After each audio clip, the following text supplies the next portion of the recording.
रंग हौसला वो मंजर भी आएगा, प्यासे के पास चलकर खुद समंदर भी आएगा। यूं थक कर ना बैठ ए मंजिल के मुसाफिर, यूं थक कर ना बैठ ए मंजिल के मुसाफिर, मंजिल भी मिलेगी और मिलने का मज़ा भी आएगा। तो हेलो दोस्तों, कैसे हो आप सब? आशा करता हूँ मस्त होंगे, बड़े होंगे, बेहतरीन होंगे और अपनी तैयारी में व्यस्त होंगे। तो स्वागत है एक बार फिर से आपके अपने YouTube channel Mukesh GK trick पर। और आज का हमारा ये सेशन सीटी समान पात्रता परीक्षा 2024 के लिए बहुत ही शानदार सेशन रहने वाला है। और सभी शिफ्टों के लिए 22, 23 और 24 का जिस विद्यार्थी का एग्ज़ाम उन सभी के लिए बिल्कुल इम्पोर्टेंट सेशन रहने वाला है। और 6 शिफ्टों में आपका एग्ज़ाम 6 चरणों में आपका एग्ज़ाम पूरा होने वाला है। एक दिन में 2 चरण होंगे और इन सभी शिफ्टों के लिए आज का ये सेशन बहुत इंपॉर्टेंट सेशन रहने वाला है। और बिल्कुल ऐसा ही पेपर आपको एग्ज़ाम में देखने को मिलने वाला है। और इतने लाने हैं तो आपको ये सेशन देखना पड़ेगा। तो एक बार सभी सेशन को शेयर कर दो अपने दोस्तों के साथ। और अभी तक सेशन को लाइक नहीं किया तो एक बार सेशन को लाइक ज़रूर कर दे। तो पहला क्वेश्चन आपकी स्क्रीन पर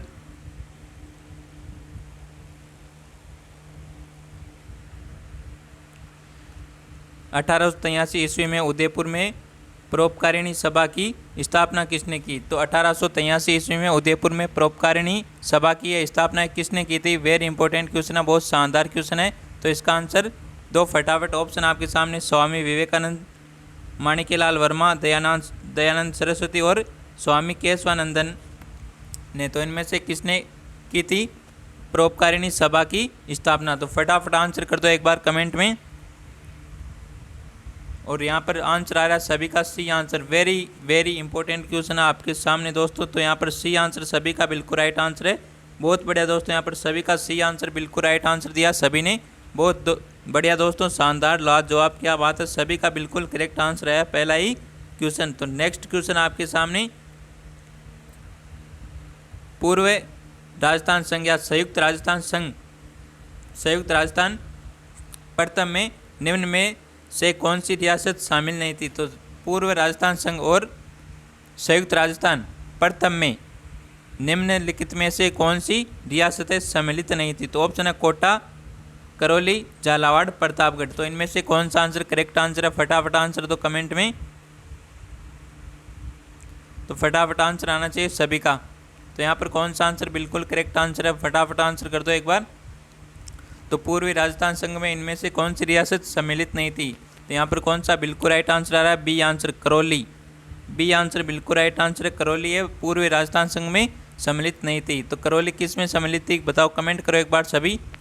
करौली रियासतें राजस्थान के किस चरण में सम्मिलित थी? तो एक बार सभी आंसर कर दो कमेंट में।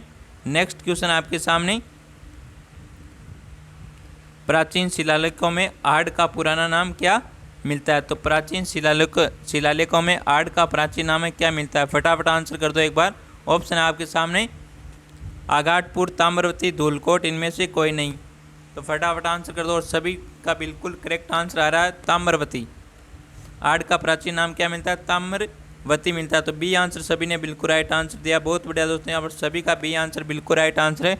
और एक बार सभी सेशन को शेयर कर दो। अभी तक शेयर नहीं किया सेशन को तो अपने दोस्तों के साथ सेशन को शेयर कर दो। और अभी तक जिस विद्यार्थी ने लाइक नहीं किया सेशन को वो एक बार सभी सेशन को लाइक ज़रूर कर दे। तो नेक्स्ट क्वेश्चन आपके सामने,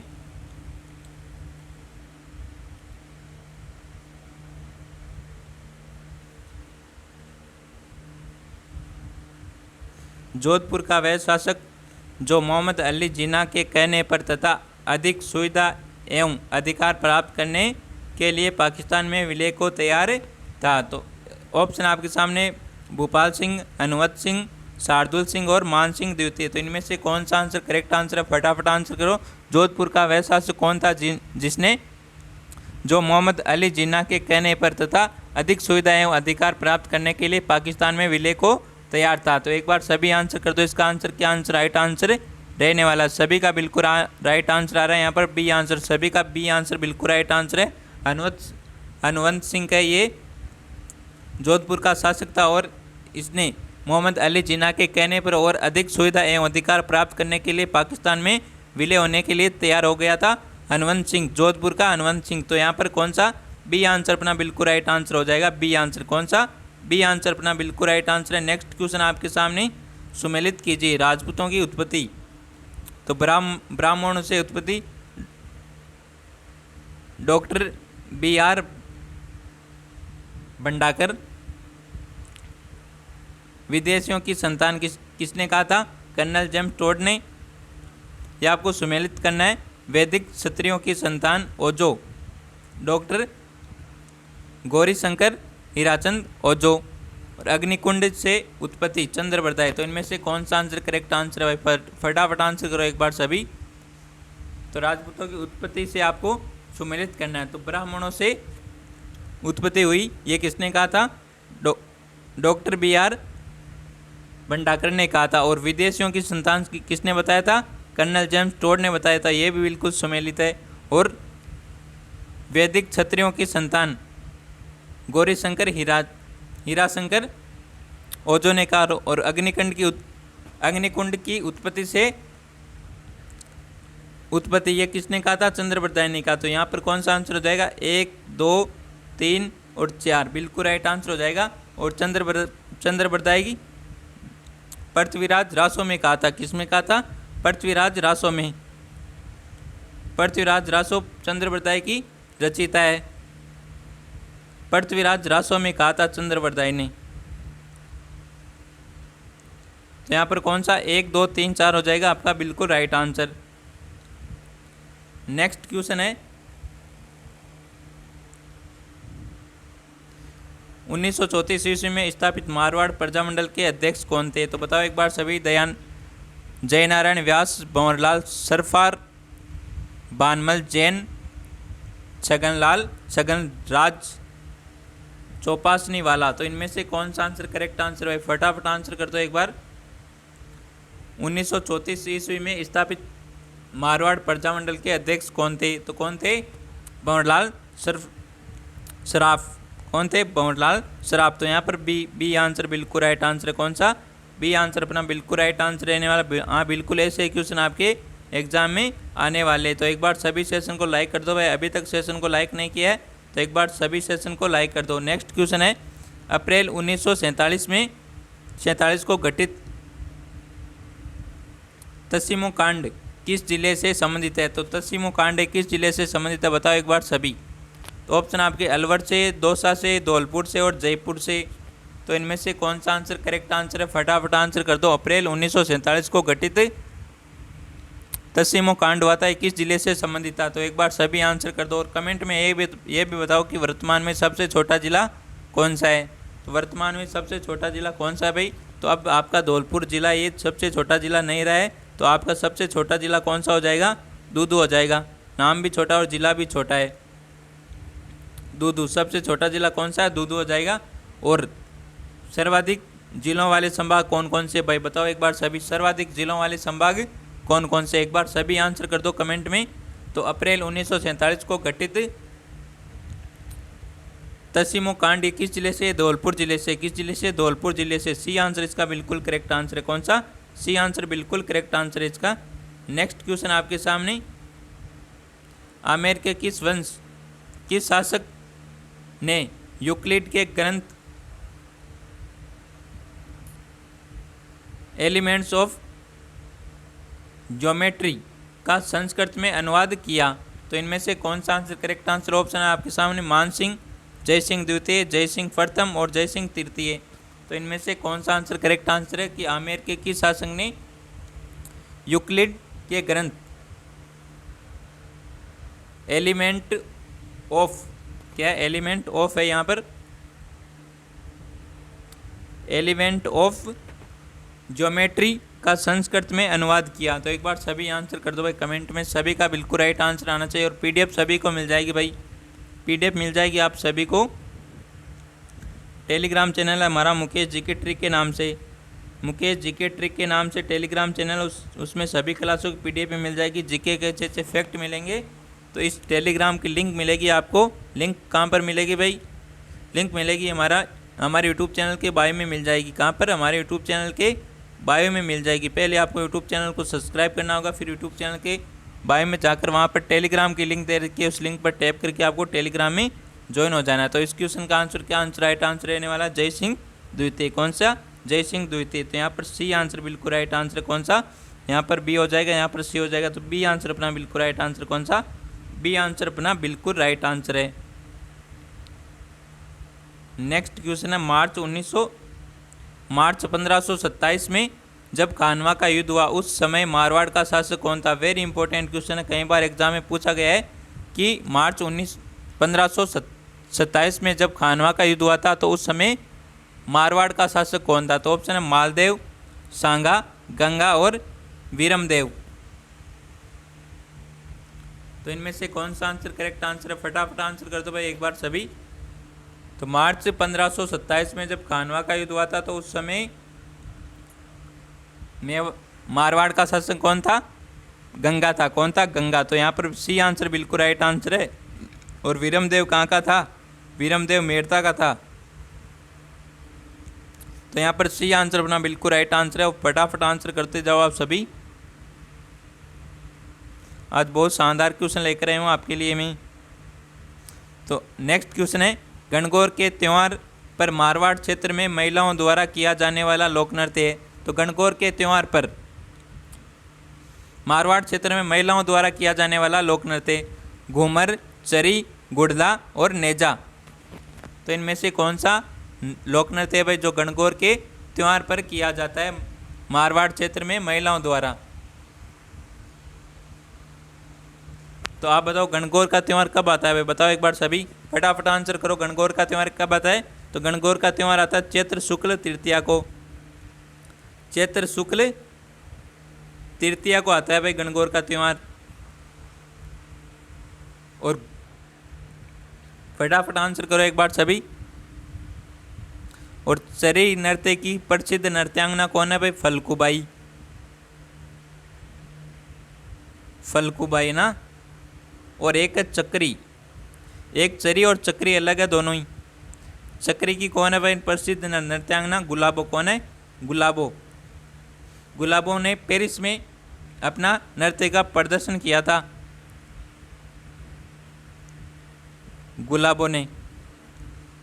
तो गणगौर के त्यौहार पर मारवाड़ क्षेत्र में, तो मारवाड़ क्षेत्र का इनमें से कौन सा भाई नृत्य ये बताओ आप। तो गुड़ला नृत्य मारवाड़ क्षेत्र का है, किसका, मारवाड़ का। तो यहाँ पर सी आंसर अपना बिल्कुल राइट आंसर है, गुड़ला नृत्य ये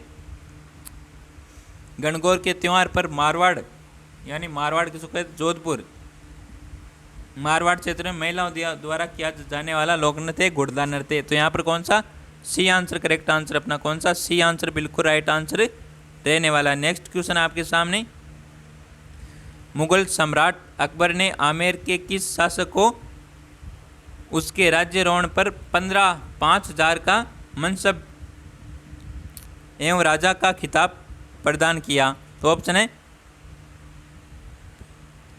भगवान दास को, बारमल को, मान सिंह को और मिर्जा राजा जय सिंह को। तो इनमें से कौन सा आंसर करेक्ट आंसर, एक बार सभी आंसर कर दो कमेंट में।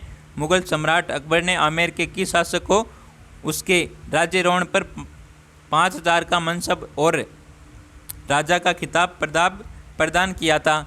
तो वो कौन सा शासक था भाई, बताओ एक बार सभी।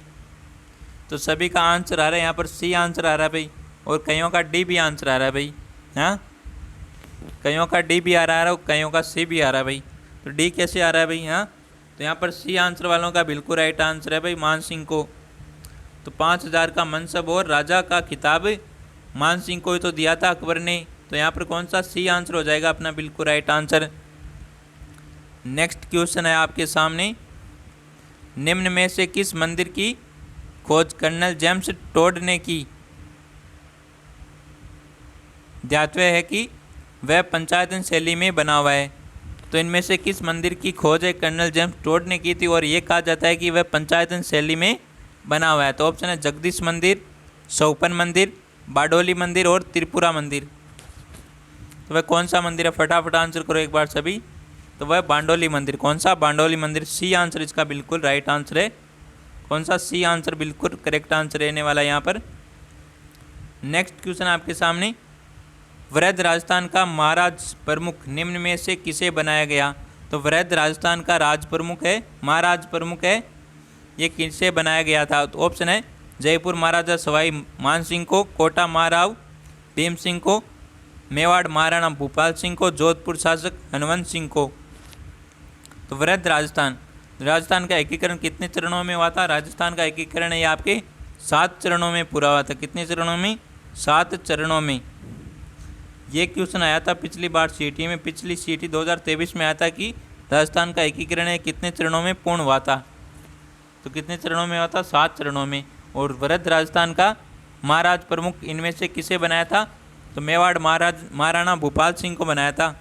वृद्ध राजस्थान का महाराज प्रमुख किसे बनाया था?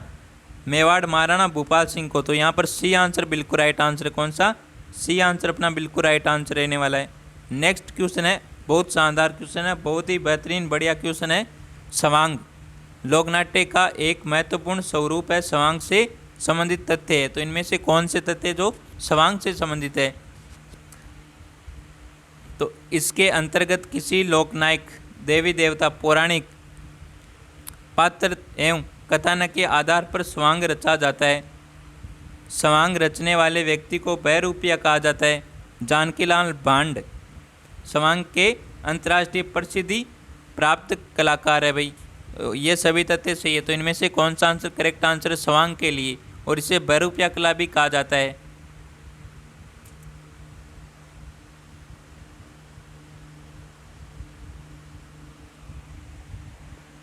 तो इनमें से कौन सा आंसर है भाई, बताओ एक बार सभी।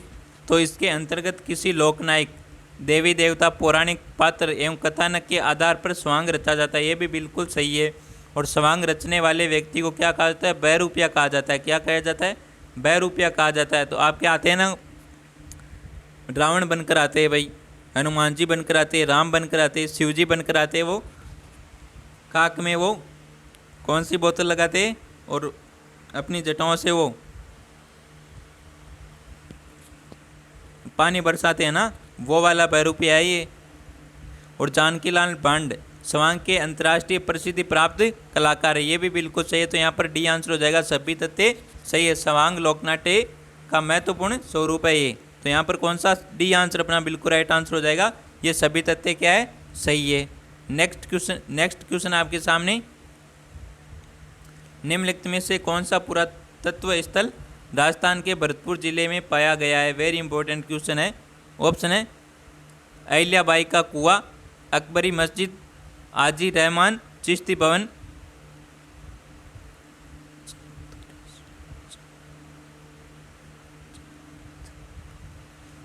चमत्कारेश्वर महादेव भवन। तो इनमें से कौन सा आंसर करेक्ट आंसर है? फटाफट आंसर करो एक बार।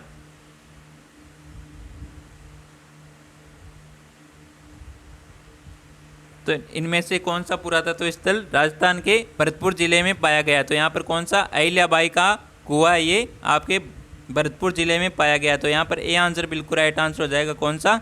ए आंसर बिल्कुल करेक्ट आंसर रहने वाला है। तो एक बार सभी सेशन को शेयर कर दो भाई। अभी तक सेशन को शेयर नहीं किया है तो एक बार सेशन को शेयर कर दो अपने दोस्तों के साथ, ताकि वे भी जुड़ जाए इस सेशन के साथ। नेक्स्ट क्वेश्चन आपके सामने, निम्न में से कौन सा रीति रिवाज विवाह से संबंधित है? तो इनमें से कौन सा रीति रिवाज है वो विवाह से संबंधित है भाई, बताओ एक बार सभी।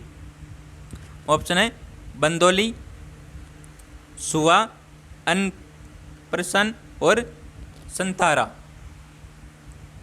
तो इनमें से कौन सा रीति रिवाज है जो विवाह से संबंधित है? और सभी का आंसर आ रहा है भाई, लड़कों का बिल्कुल राइट आंसर है सभी का बिंदोरी, जिसे हम आम भाषा में बिंदोरी कहते हैं ना, घोड़ी पर चढ़कर ना। ये आंसर बिल्कुल राइट आंसर है भाई। तो घोड़ी पर तभी चढ़ पाओगे जब आप सीटी क्लियर करके सरकारी जॉब में लग जाओगे, तभी घोड़ी पर चढ़ पाओगे ना। तो नेक्स्ट क्वेश्चन है, 1942 ईस्वी में भंवरलाल निगम की अध्यक्षता में किस रियासत के प्रजामंडल की स्थापना की गई? तो भंवरलाल निगम ने किस प्रजामंडल की अध्यक्षता की थी भाई, बताओ एक बार सभी। ऑप्शन है कोटा, कुंभलगढ़, करौली, किशनगढ़। तो किसकी की थी? कुंभलगढ़ की थी। किसकी? कुंभलगढ़ की। तो यहाँ पर कौन सा बी आंसर बिल्कुल राइट आंसर है। नेक्स्ट क्वेश्चन है, फटाफट क्वेश्चन करते हैं हम। नेक्स्ट क्वेश्चन है, निम्न में से कौन सा तथ्य जसनाती संप्रदाय से संबंधित नहीं है? तो इनमें से कौन सा तथ्य जसनाती संप्रदाय से संबंधित नहीं है? तो आपको पूछा संबंधित नहीं है। तो इनमें से इसके संस्थापक जसनाथ जी है, जिसकी समाधि कतरियासर बीकानेर में। तो ये भी बिल्कुल सही है। तो ये तो नहीं होगा। तो इसके 36 नियम और अनुयायी अधिकांश तो जाट है। तो ये भी सही है भाई ना। क्या है? ये भी बिल्कुल सही है। और इस संप्रदाय का मुख्य नृत्य फतेह फतेह कहते हुए अग्नि नृत्य, ये भी बिल्कुल सही है। और इसका मुख्य तीर्थ स्थल मुकाम है। तो मुकाम कहाँ का है? बिश्नोई संप्रदाय का है। कहाँ का? बिश्नोई संप्रदाय का। बिश्नोई संप्रदाय का मुख्य स्थल है मुकाम तालवा, जहाँ पर जाम्बोजी की समाधि स्थल है। कहाँ पर है? मुकाम तालवा में जाम्बोजी की समाधि स्थल है। और बिश्नोई संप्रदाय के प्रवर्तक कौन है? जाम्बोजी। तो यहाँ पर डी आंसर बिल्कुल राइट आंसर हो जाएगा। ये जसनाती संप्रदाय से संबंधित नहीं है, ये आपके बिश्नोई संप्रदाय से संबंधित है। तो यहाँ पर डी आंसर अपना बिल्कुल राइट आंसर हो जाएगा।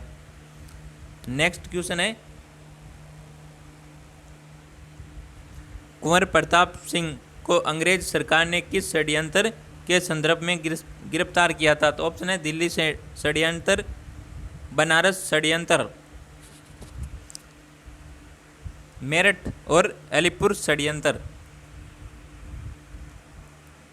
तो कुंवर प्रताप को अंग्रेज सरकार ने किस षड्यंत्र के संदर्भ में गिरफ्तार किया था? बताओ एक बार सभी। तो बनारस षड्यंत्र अभियान में। तो बी आंसर इसका करेक्ट आंसर है। कौन सा? बी आंसर बिल्कुल करेक्ट आंसर है यहाँ पर। नेक्स्ट क्वेश्चन आपके सामने, घोटे अम्बा का मेला प्रतिवर्ष चैत्र माह की अमावस्या को आयोजित होता है। तो ये कहाँ पर होता है? तो घोटे अम्बा का मेला चैत्र माह की अमावस्या को होता है। तो ये कहाँ पर होता है ये आपको बताना। तो ऑप्शन आपके सामने, उदयपुर में, सिरोही में, चित्तौड़गढ़ में, बांसवाड़ा में। तो बताओ घोटे अम्बा का मेला ये कहाँ पर आयोजित होता है? तो ये होता है आपके कहाँ पर?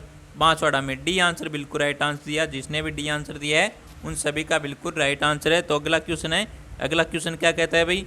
तो अगला क्वेश्चन कहता है आपको कि निम्नलिखित में से कौन सा राजस्थान में स्थित महत्वपूर्ण सीसा जस्ता चांदी के भंडार में से एक है? तो इनमें से कौन सा महत्वपूर्ण राजस्थान में स्थित है जो महत्वपूर्ण सीसा जस्ता चांदी के भंडार में से एक है? तो ऑप्शन है रामपुरा आगुचा और पूरबन्नेड़ा भीलवाड़ा, मोरिंजा, नीमला जयपुर, लालसोट दौसा, छोटी सर बड़ी सर उदयपुर। तो बताओ इसका आंसर क्या आंसर है? तो सीसा जस्ता चांदी के भंडार में से एक कौन सा है? रामपुरा आगुचा और पूरबन्नेड़ा भीलवाड़ा। तो यहाँ पर ए आंसर बिल्कुल राइट आंसर है। कौन सा? ए आंसर जिसने भी दिया उन सभी का बिल्कुल राइट आंसर है। तो आज की क्लास में हमें कितने 50 क्वेश्चन करने हैं भाई सभी। तो एक बार सभी आंसर करते रहना फटाफट, और लास्ट में कमेंट में ज़रूर बताना आपने कितने क्वेश्चन सही किए। तो नेक्स्ट क्वेश्चन है, माय नदी का उद्गम स्थल मेहद झील मध्य प्रदेश। मेहद झील कहाँ पर है? मध्य प्रदेश।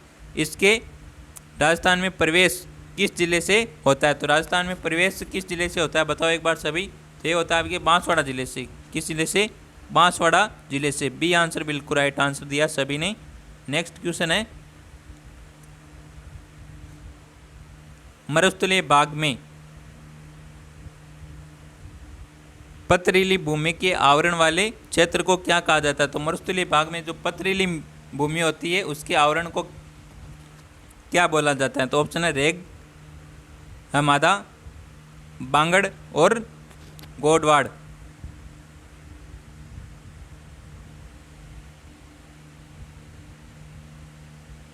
तो इनमें से कौन सा आंसर करेक्ट आंसर है?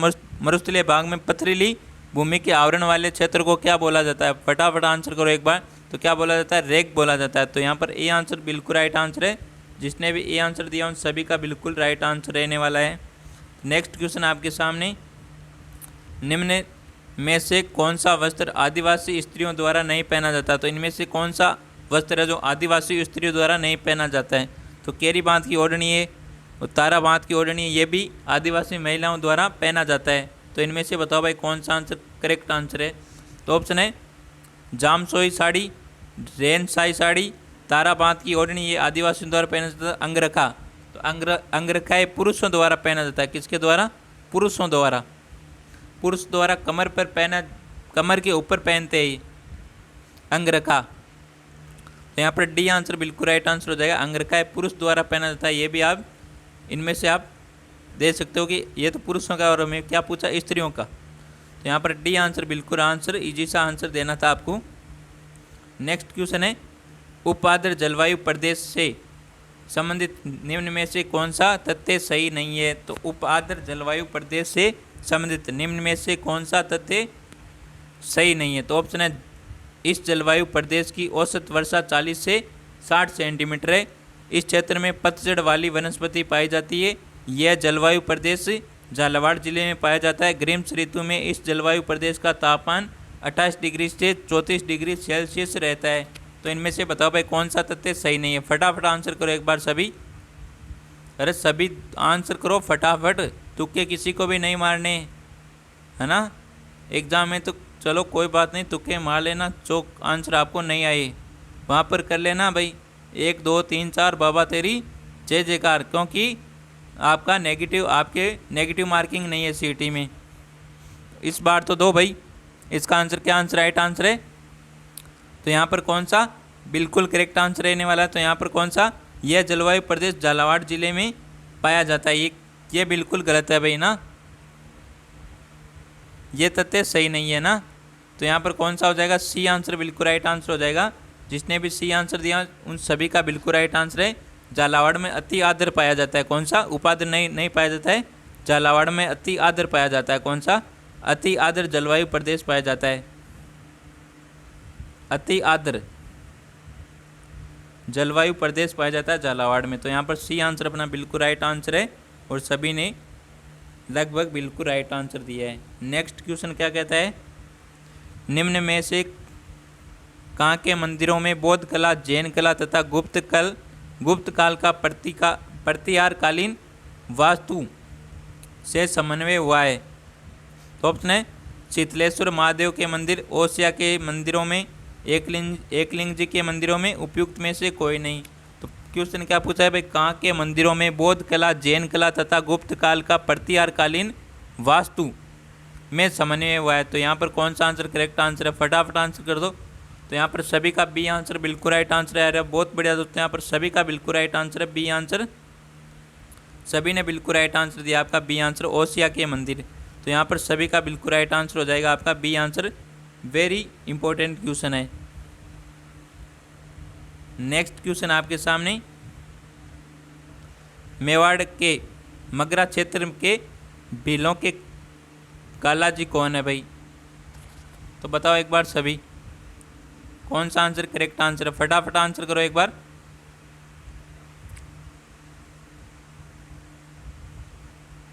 सभी का आंसर आना चाहिए कमेंट में।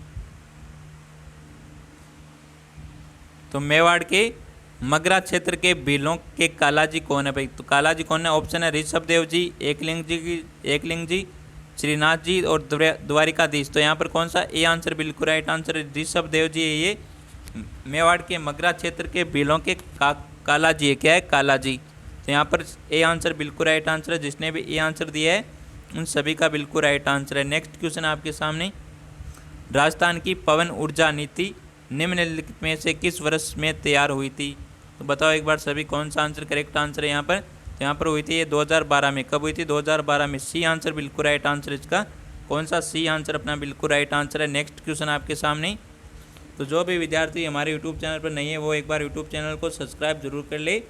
नेक्स्ट क्वेश्चन है, मोताना प्रथा के संबंध में निम्नलिखित में से कौन सा कथन सही है? तो इनमें से कौन सा कथन सही है भाई?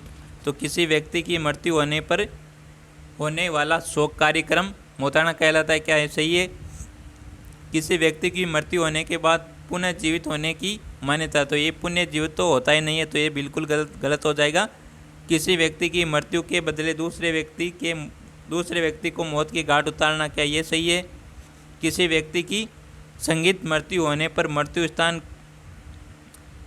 के स्वामी से हर्जाना वसूलना, तो इनमें से कौन सा आंसर करेक्ट आंसर भाई? मोताना। तो मोताना क्या होती है? किसी व्यक्ति की अगर संगीत मृत्यु होने पर मृत्यु स्थान के स्वामी, जो मृत्यु स्थान पर हुआ मृत्यु करता है, उससे हर्जाना वसूला जाता है, तो इसे मोताना कहा जाता है। क्या कहा जाता है? मोताना कहा जाता है। डी आंसर इसका बिल्कुल राइट आंसर है। और आप कमेंट करो ये मोताना प्रथा किस जाति में प्रचलित है, किस जनजाति में प्रचलित है मोताना प्रथा? एक बार सभी कमेंट कर दो भाई। नेक्स्ट क्वेश्चन आपके सामने,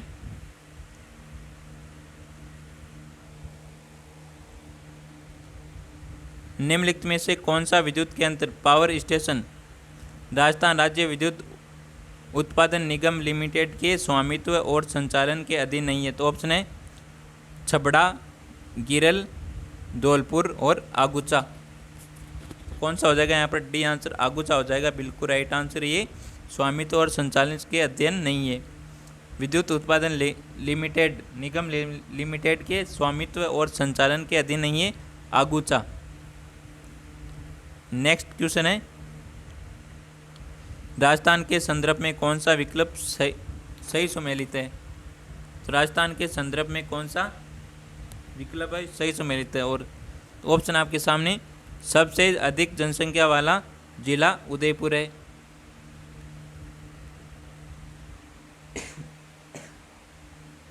सबसे कम जनसंख्या वाला जिला जयपुर है, सबसे कम साक्षरता वाला जिला जालोर है और सबसे अधिक साक्षरता वाला जिला जयपुर है। तो बताओ इनमें से कौन सा आंसर सही सुमेलित है भाई? तो कमेंट करो सभी। तो सबसे कम साक्षरता वाला जिला कौन सा? जालोर है, बिल्कुल राइट आंसर है ये जालोर।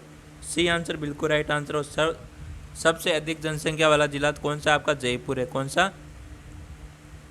जयपुर है। तो यहाँ पर कौन सा आंसर? सी आंसर बिल्कुल राइट आंसर है। जिसने भी सी आंसर दिया है उन सभी का बिल्कुल राइट आंसर है।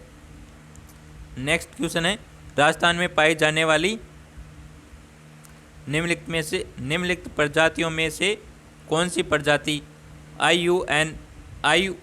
IUCN लाल सूची और राष्ट्रीय वन्य जीव कार्य योजना 2002 से 2016 के गंभीर रूप से विलुप्त पर्याप्त प्रजातियों में से एक है? तो ऑप्शन है चिंकारा, कृष्णमृग, मान भारतीय सारंग, जिसे ग्रेट इंडियन बर्ड्स भी कहा जाता है, मान भारतीय माशेन, ग्रेट इंडियन स्पॉटेड ईगल। तो इनमें से कौन सा आंसर करेक्ट आंसर? फटाफट आंसर करो एक बार। तो यहाँ पर सभी को पता है भाई सी आंसर बिल्कुल राइट आंसर सारंग है। ये गंभीर रूप से विलुप्त प्राय प्रजातियों में से एक है सारंग।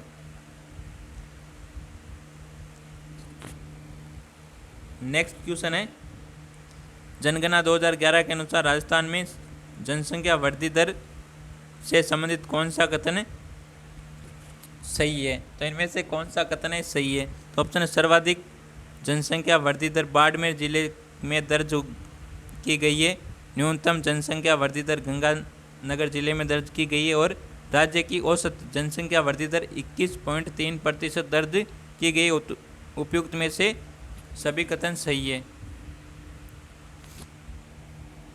तो बताओ इनमें से कौन सा आंसर करेक्ट आंसर है? तो ये सभी तीनों एक कथन है बिल्कुल राइट आंसर है। तो यहाँ पर डी आंसर बिल्कुल राइट आंसर हो जाएगा। नेक्स्ट क्वेश्चन है राजस्थान में होने वाली वर्षा के लिए उत्तरदायी ग्रीष्मकालीन मानसूनी पवनों किस महासागर से आती है?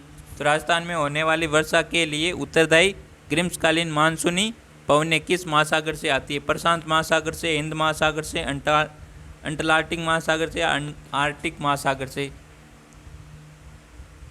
तो हिंद महासागर से आती है। किससे आती है? हिंद महासागर से। बी आंसर बिल्कुल राइट आंसर है। जिसने भी बी आंसर दिया उन सभी का बिल्कुल राइट आंसर है। नेक्स्ट क्वेश्चन है फुलवारी की नाल अभ्यारण्य किस जिले में स्थित है? तो फुलवारी की नाल अभ्यारण्य किस जिले में? फटाफट आंसर करो। ऑप्शन है भीलवाड़ा, राजसमंद, उदयपुर, अजमेर। तो यहाँ पर कौन सा? सी आंसर बिल्कुल राइट आंसर है। जिसने भी सी आंसर दिया उन सभी का बिल्कुल राइट आंसर। और मैंने एक क्वेश्चन पूछा था कि सर्वाधिक जिलों वाले संभाग कौन कौन से? वो सर्वाधिक जिलों वाले संभाग है एक तो आपका अजमेर में 7 जिले शामिल है और एक आपका जयपुर। कौन सा? जयपुर। इसमें भी 7 जिले शामिल है। कितने जिले? सर्वाधिक जिलों वाले संभाग कौन कौन से? जयपुर और अजमेर है। और न्यूनतम जिलों वाला संभाग कौन सा? आपका बांसवाड़ा। कौन सा? बांसवाड़ा में 3 जिले शामिल है, बांसवाड़ा, डूंगरपुर और प्रतापगढ़। नेक्स्ट क्वेश्चन है किस संविधान संशोधन के तहत संविधान में भाग 9A जोड़ा गया? तो ऑप्शन है 73वें, 74वें, 84वें, 92वें। फटाफट आंसर करो एक बार। 74वें। बी आंसर बिल्कुल राइट आंसर दिया सभी ने। बी आंसर सभी का बिल्कुल राइट आंसर है। बहुत बढ़िया दोस्तों, यहाँ पर सभी का बिल्कुल राइट आंसर है बी आंसर। नेक्स्ट क्वेश्चन है केंद्र सरकार द्वारा लाए गए लोकपाल एवं लोकायुक्त अधिनियम 2013 को कब लागू किया गया? वेरी इंपॉर्टेंट क्वेश्चन है, कई बार एग्जाम में पूछा गया क्वेश्चन है, तो इसका आंसर दो भाई। केंद्र सरकार द्वारा लाए गए लोकपाल एवं लोकायुक्त अधिनियम 2013 को कब लागू किया गया? तो कब लागू किया? 16 जनवरी 2014 को। कब? 16 जनवरी 2014 को। तो यहाँ पर बी आंसर बिल्कुल राइट आंसर है। जिसने भी बी आंसर दिया उन सभी का बिल्कुल राइट आंसर। और वेरी इंपॉर्टेंट क्वेश्चन है, नोट लगा लेना, स्टार लगा लेना भाई सभी। नेक्स्ट क्वेश्चन है, गोडावन को राजस्थान का राजकीय पक्षी किस वर्ष घोषित किया गया? ये भी क्वेश्चन कई बार एग्जाम में आता है कि गोडावन को राजस्थान का राजकीय पक्षी कब घोषित किया गया? तो बताओ एक बार सभी का बिल्कुल राइट आंसर आ रहा है। ये आंसर 1981 को। कब? 1981 ईस्वी में गोडावन को राजस्थान का राजकीय पक्षी घोषित किया गया था, 1981 को। नेक्स्ट क्वेश्चन है, निम्नलिखित में से कौन सा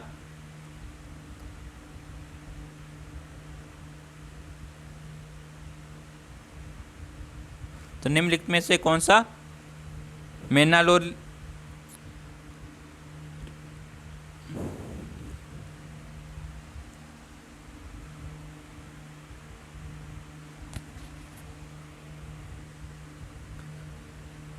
फटाफट आंसर कर दो एक बार। इनमें से कौन सा आंसर करेक्ट आंसर है? फटाफट आंसर कर दो एक बार सभी।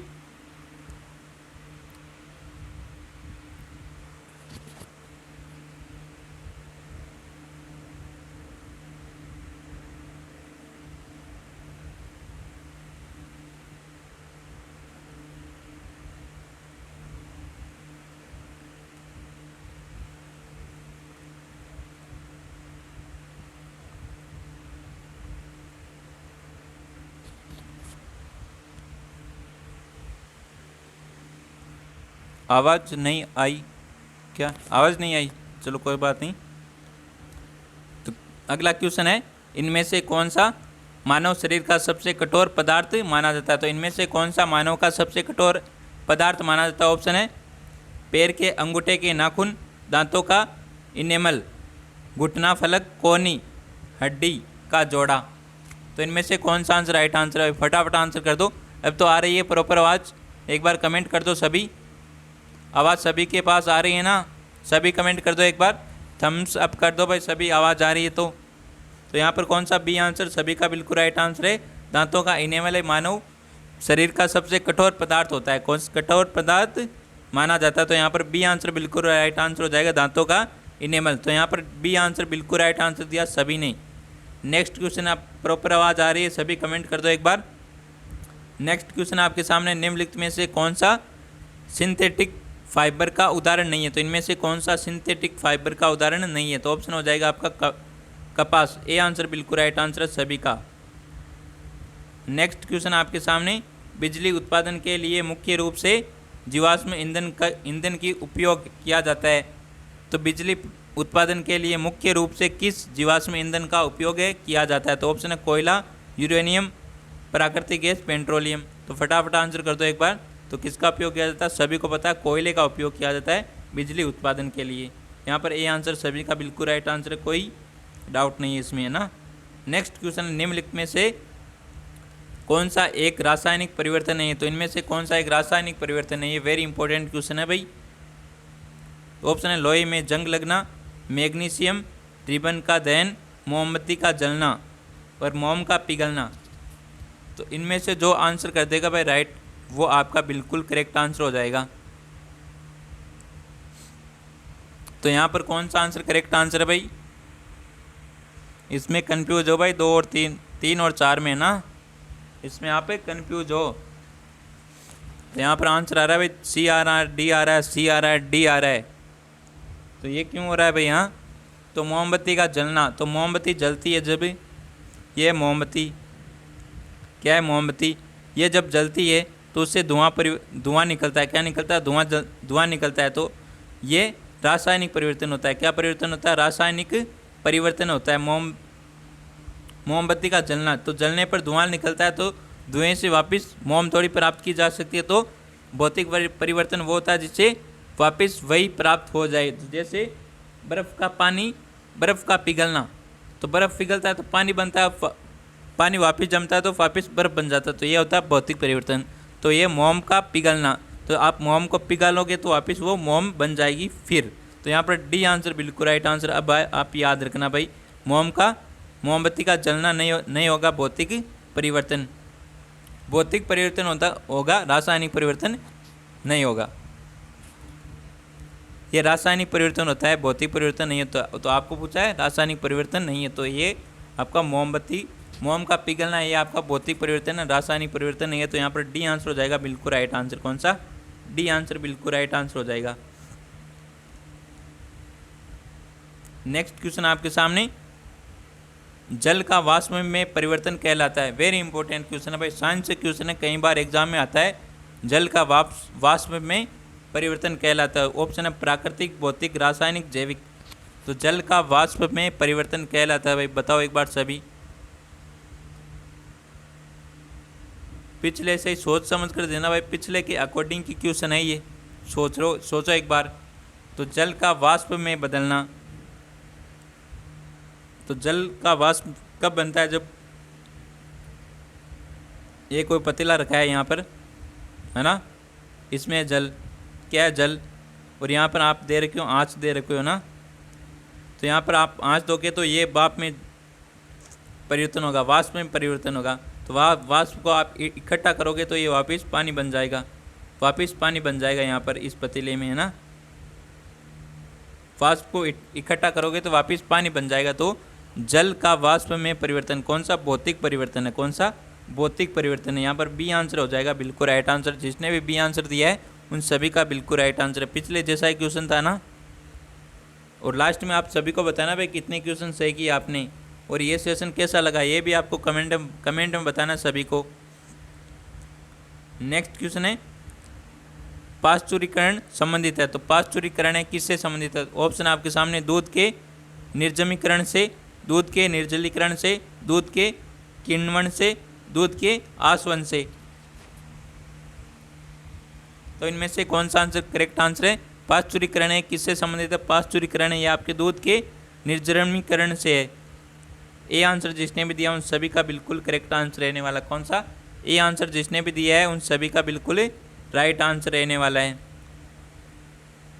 नेक्स्ट क्वेश्चन आपके सामने, रासायनिक अभिक्रिया की गति को तीव्र या मंद करने वाले तत्व कहलाते हैं। तो वेरी इंपॉर्टेंट क्वेश्चन है कि रासायनिक अभिक्रिया को तीव्र या मंद करने वाले तत्व क्या कहलाते हैं? तो ऑप्शन है ऑक्सीकारक, उत्प्रेरक, अनोक्सीकारक और उदासीन।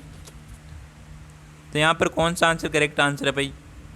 तो आप उत्प्रेरक की भाई परिभाषा जो उत्प्रेरक की परिभाषा बता सकता है ये क्वेश्चन का आंसर दे सकता है। तो उत्प्रेरक की परिभाषा क्या होती है? अभिक्रिया के वेग को बढ़ाना या कम करना, ये उत्प्रेरक का कार्य होता है। तो यहाँ पर पूछा है आपसे रासायनिक अभिक्रिया की गति को तीव्र या मंद करने वाले तत्व। तो यानी रासायनिक अभिक्रिया की गति बढ़ाने वाला या मंद करने वाले तत्व क्या कहा जाता है? उत्प्रेरक कहा जाता है। बी आंसर साइंस वाले ने तो बिल्कुल राइट आंसर दिया है भाई। ये साइंस से क्वेश्चन आ रहा है सभी, है ना, साइंस से भी क्वेश्चन आएंगे आपसे। और शाम को होगी कंप्यूटर की क्लास। किसकी क्लास होगी? कंप्यूटर की होगी, मैराथन। कोई जुड़ जाना मत भूलना भाई, कंप्यूटर की होगी मैराथन क्लास। तो सभी जुड़ जाना, शाम 8 बजे होगी, 8 PM पर। तो आप अगला क्वेश्चन है, यौन संचरित रोग का उदाहरण है। तो यौन संचरित रोग का उदाहरण कौन सा है? बताओ एक बार सभी, कमेंट करो सभी। ऑप्शन है टीबी, गोनोरिया, कैंसर और निमोनिया। तो फटाफट आंसर करो एक बार। यौन संचरित रोग का उदाहरण है तो कौन सा? बी आंसर आ रहा है भाई सभी का, B answer. Very important question है, गोनोरिया। तो यहाँ पर बी आंसर सभी का बिल्कुल राइट आंसर है। जिसने भी बी आंसर दिया उन सभी का बिल्कुल राइट आंसर है। नेक्स्ट क्वेश्चन है, टाइफाइड ज्वर की पुष्टि किस परीक्षण से की जाती है भाई? तो टाइफाइड ज्वर की पुष्टि किस परीक्षण से की जाती है? ऑप्शन है इलिसा, विडाल परीक्षण, वेस्टर्न ब्लॉट और पूर्ण रक्त गणना, CBC। तो किससे की जाती है बताओ एक बार सभी। तो पूर्ण रक्त गणना की परीक्षण किसके लिए किया जाता है? डेंगू के लिए किया जाता है। किसके लिए किया जाता है? डेंगू के लिए किया जाता है। और वेस्टर्न ब्लॉट किया जाता है एड्स के लिए, एड्स का परीक्षण करने के लिए। और टाइफाइड ज्वर की पुष्टि करने के लिए किस परीक्षण का प्रयोग किया जाता है बताओ एक बार सभी। तो विडाल परीक्षण का। किसका? विडाल परीक्षण का। बी आंसर जिसने भी दिया है उन सभी का बिल्कुल राइट आंसर रहने वाला है। तो नेक्स्ट क्वेश्चन आपके सामने, सार्वत्रिक रक्तदाता वे लोग हैं जिनका रुधिर वर्ग होता है। ऑप्शन है ए, बी, ओ, ए, बी। तो इनमें से बताना आपको सार्वत्रिक रक्तदाता जो रक्त दे सकता है वो रुधिर वर्ग कौन सा होता है। इस क्वेश्चन का आंसर आपको देना है कमेंट में। किस में देना है? इस क्वेश्चन का आंसर आपको देना है कमेंट में। देखते हैं कौन आंसर करता है भाई। इस क्वेश्चन का आंसर आपको देना है कमेंट में सभी को। और सर्वत्रिक रक्तदाता और रक्त ग्राही ये आपको बताना है कमेंट में। नेक्स्ट क्वेश्चन है और आज का हमारे अंतिम क्वेश्चन रहने वाला है, निम्न में से कौन सा साबुन बनाने में काम नहीं आता है। तो इनमें से कौन सा अम्ल है वो साबुन बनाने में काम में नहीं आता है। तो बताओ एक बार सभी। ऑप्शन है पामिटिक अम्ल, लोरिक अम्ल, स्टीरियक अम्ल और बेंजोइक अम्ल। तो इनमें से कौन सा आंसर करेक्ट आंसर है? फटाफट आंसर कर दो एक बार सभी। तो इनमें से कौन सा अम्ल है वो साबुन बनाने के काम में नहीं आता है। तो आपके सामने 4 ऑप्शन दे रखे, उनमें से कौन सा आंसर करेक्ट आंसर है? फटाफट आंसर कर दो एक बार सभी। तो यहाँ पर कौन सा आंसर बिल्कुल राइट आंसर है? यहाँ पर डी आंसर बिल्कुल राइट आंसर है। जिसने भी डी आंसर दिया है उन सभी का बिल्कुल राइट आंसर रहने वाला बेंजोइक अम्ल है। इसका उपयोग साबुन बनाने में नहीं किया जा सकता है। तो आज का ये सेशन आपको पसंद आया तो सेशन को एक बार लाइक ज़रूर कर दे। और जो भी विद्यार्थी हमारे यूट्यूब चैनल पर नहीं है वो एक बार यूट्यूब चैनल को सब्सक्राइब जरूर कर ले। और सेशन पसंद आया तो एक बार एक प्यारा सा कमेंट जरूर करें। तो मिलते हैं एक और बेहतरीन सेशन के साथ। तब तक थैंक यू, टेक केयर, जय हिंद, वंदे मातरम।